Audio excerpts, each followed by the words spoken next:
We need each other. We need to share with other people. We need to trust but verify what we think is true. We need to learn to be comfortable. We need to be better to our bodies. We need to be better to our environment. And I'm not talking about just save the whales, save the planet.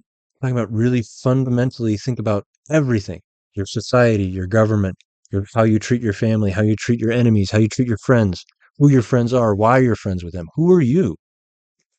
If we all had, or even just a significant minority of us had a real growth in self-awareness, this whole world would change. And I suggest for the better. I'm talking like sci-fi, Star Trek shit better. No joke. We already have the technology. This is one of the important parts here. Is that why it's practically important is that we are already technically capable of doing shit that we would have never even dreamed of hundreds of years ago. That once we get to a certain point, we are manufacturing our own suffering and the suffering of others for the betterment of way too few people. Because the majority not only allow it, they enact it, thinking that they're doing something that's to their own benefit. I don't know about you, but that's kind of insidious. But what I'm talking about is that these systems self-govern for their own benefit. These same systems run in no small part in a very similar way by us acting them out. They're a projection of our wants and our desires, irrespective of a reality. And that we live in that world because the people whom we put in power believe that it's just as true because we put them there. And that the system does work. It's just there's other systems and other ways to do it. But if those things are counter to what you believe to be true, you'll feel that they're a threat, first and foremost. That's a big hurdle to get over. And I'm not talking about abolishing all these systems. I'm talking about let's even look at them. When you'll see for yourself that there isn't one standing that you go, oh shit, that's the one. That everyone is just as ignorant. As an American sitting in the West, in Los Angeles, if you're familiar with the war in Ukraine and Russia, and you watch Russian news, and you can see an average Russian citizen talk about what they think is going on in the world, and you think, Jesus Christ, how stupid, how ignorant. They can't see that their leader's a dictator. He's been there 25 years. He wins all the time. They're not. They are living in their world. They're a creature of active inference. Everything around them, the media they consume, reinforces that. The social aspects of their life reinforce that. Their cultural aspects of not questioning reinforce that. Right? You're in China, same story. Everything around you, all of your history, all of the people around you reinforce a narrative. And they'll keep going. They can go for damn near ever until eventually enough people don't play along anymore. North Korea, right? You notice we say the shitty countries, they're no fucking different than South Korea and how it's run, Japan or America. Those in power are there for themselves, that they enrich those who help them stay in power, and that all of the population not only allow that, they make that happen, and that they use terms like democracy or communism, but these things are something else. They're more despotic, they're more oligarch, they're not what they seem to be entirely. And they're readily available right under the surface. And that might seem absurd, but the reason that is true is because we're creatures of active inference. And if something is counter to what you believe, you will feel uncomfortable. Society does things like say conspiracy nuts are stupid and laugh at them, ha ha ha ha. And don't get me wrong, they're like some of the shit Alex Jones says, Jesus Christ. But what I'm saying is that the blanket conspiracy theories to say that they're all stupid is not true. You know what conspiracies? There are some conspiracies that are true. Have you ever heard of Remember the Maine, the first Spanish-American War? Well, ship blew up. American ship blew up. We claimed that the Spanish attacked. We didn't have any evidence. It was just convenient. That worked so goddamn good. We did it again in the Gulf of Tonkin. You remember that thing called Vietnam? Yeah. America, that Gulf of Tonkin event was again another false flag. We're going to put the evidence up here. It's reference. It's not just me saying that in some conspiracy form. You probably didn't hear about that. You know why? Because of the media. Because it's not about truth.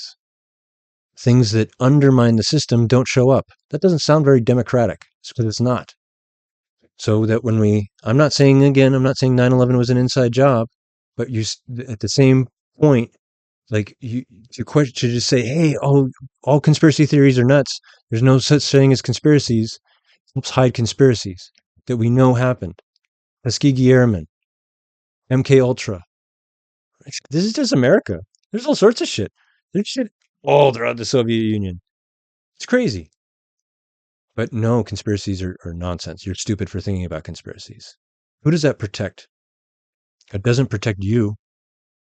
It doesn't mean that you should believe all conspiracies. If you did that, that's because you're thinking in a binary black and white way that society taught you, not what you're capable of.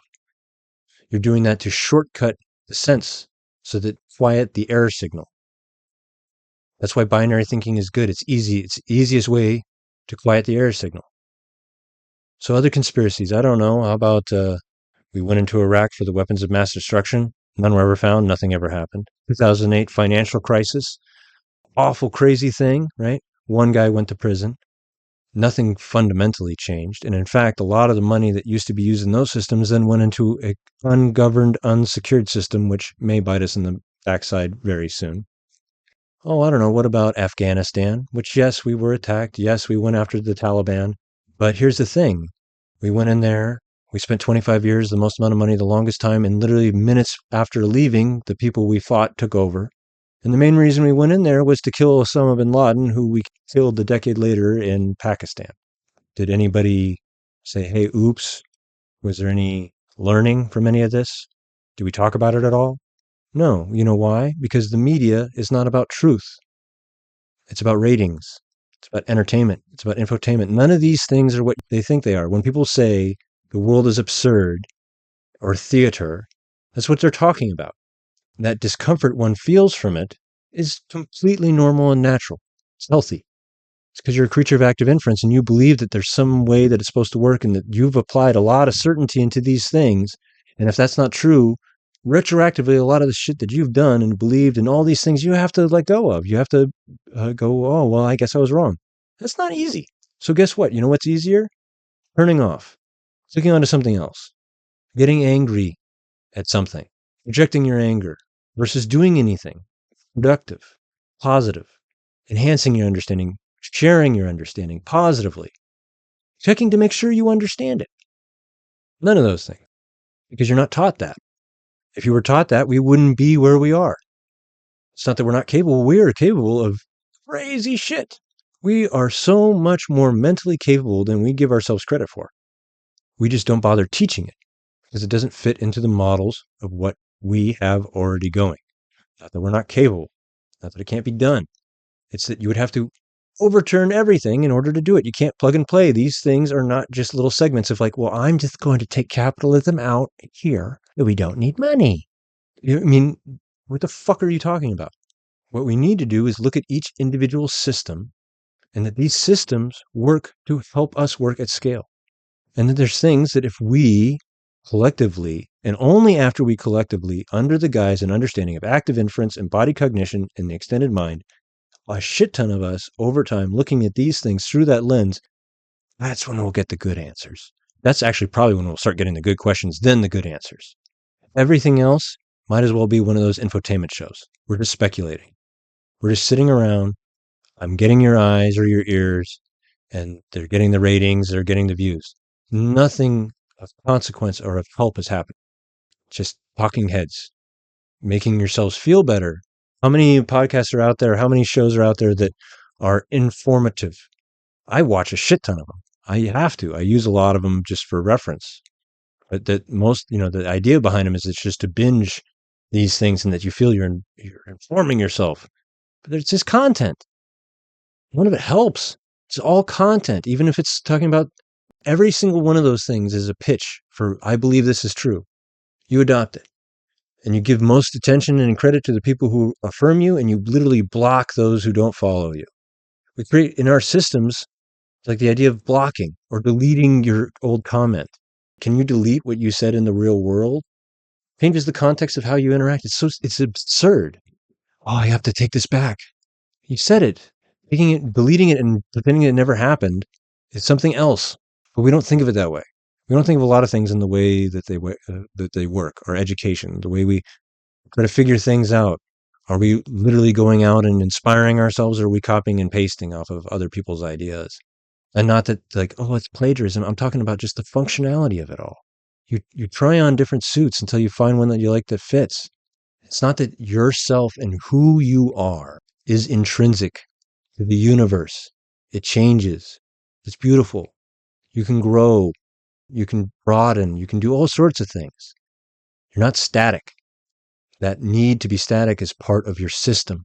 You're not meant to understand your change. You're not meant to see that. You're not meant to understand the man behind the curtain. That's why we have religion. That's why we have organized religion and spirituality. That solves that answer. That solves that uncertainty for you so that you can move forward without having to process and deal with that. That's how that works. And so much else. Every institution, every aspect of humanity can be drilled down to active inference, embodied cognition, and the extended mind, because that's how we work. I suggested it might even be able to be looked at in any other life. You can see it, because I believe most life runs in some way through these processes, that this is universal, and some of the what we consider some of the laws of physics, that it just is. But the world we live in runs on its own laws, separate from the laws of nature, the laws of man. And that we, no matter how hard we try, no matter how good a citizen you want to be, no matter how much you read the book, you are going to be human first and foremost. You're not supposed to fucking change that. That's okay. And if you and I and a few other people can get more comfortable with that and bring more people into the comfort of just being human, I'm pretty sure we can make better worlds for ourselves, bit by bit. In fact, I feel I know it.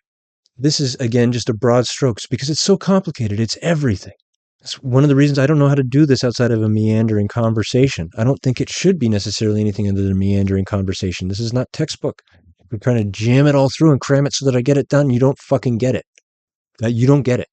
It's not about that. It's about letting go.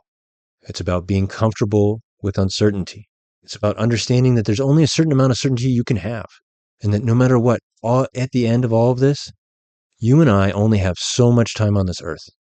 Whether we go anyplace after, to me, is irrelevant. This time around, as this dude I am right now, I got whatever I got left. I partied pretty hard. I don't know.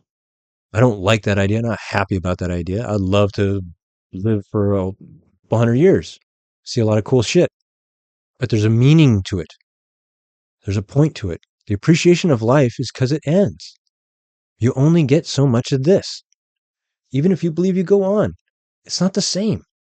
A huge part of your life is your body and challenge and all sorts of other things. That just, you wouldn't be what you are right now. And that's the point. And that's scary. And you know what we do? Because it's scary, because it challenges our view of the world, we ignore it, mostly. We offset it. How can you talk about that? That's rude. I don't want to hear about that. Grow the fuck up. All right? I know that's harsh. That's the point. We are being raised to be adult children.